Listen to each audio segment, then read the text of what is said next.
education system underperforms, our economy is consolidating around a few mega powerful firms in our most important industries, our media is fragmented, our social capital is lower, we don't trust institutions anymore. And I gotta be honest, there was not one part of that list where I thought, I don't agree with that. And I think that this is what I mean by painting a picture of perhaps not the most positive societal transition we've seen over the last 10, 20, 30 years, but a fair assessment of them. So you've also referred to some of these trends as part of something called the Great Displacement. What is the Great Displacement? So how many of you studied economics in college? I did. I went to Brown University. Any Brown grads? Brown U? No? There's nobody there. We should have planted one Brown alum. Come on, dude. It's all right. If we were at a fashion blog, it'd be Brown. So what did our economics textbooks, raise your hand again, what did our economics classes say would happen if you were to eliminate, let's say, 4 million manufacturing jobs? What would happen to those workers, according to the books?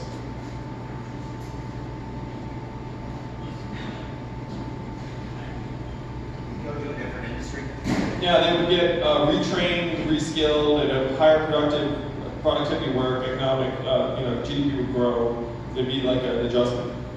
So I tried to figure out, based on the studies, what actually happened to the displaced manufacturing workers of Michigan, Indiana, and other Midwestern states. Because we automated away 4 million manufacturing jobs between 2000 and 2015, and you can figure out what happened to them. So what happened to them is not what the economics textbook said would happen.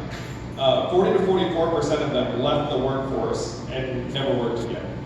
And of those who left the workforce, about half filed for disability, where now there are more Americans on disability than work in construction, as one example.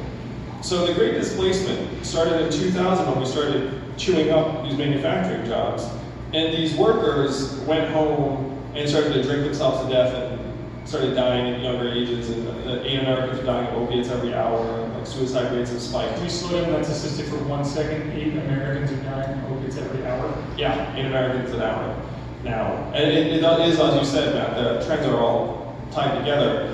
And so the Great Displacement gets started in 2000. Right now we're in year 10 of an expansion. The headline unemployment rate, the news will tell us, is what now? 3.7%, record low, awesome.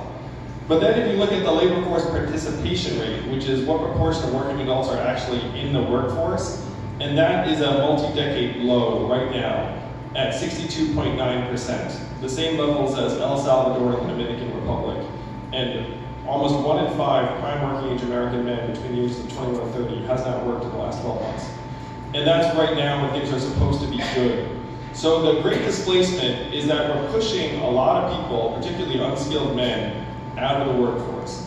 And the next steps to go are going to be retail jobs in malls, truck driving, which is really going to be the biggest disaster, because there are 3.5 million truckers, average age 49, 94% male. So the person you imagine is a truck driver, that's a truck driver. It's not like some other type of person. And their high school graduates who make about $46,000 a year. Now, my friends in Silicon Valley and your friends, what's the timeline they put on the automating of freight? 5 to 10 years, that's right. So what is the next job opportunity going to be for the average truck driver? What's that? Packing the truck, maybe. I mean, some of that can be done.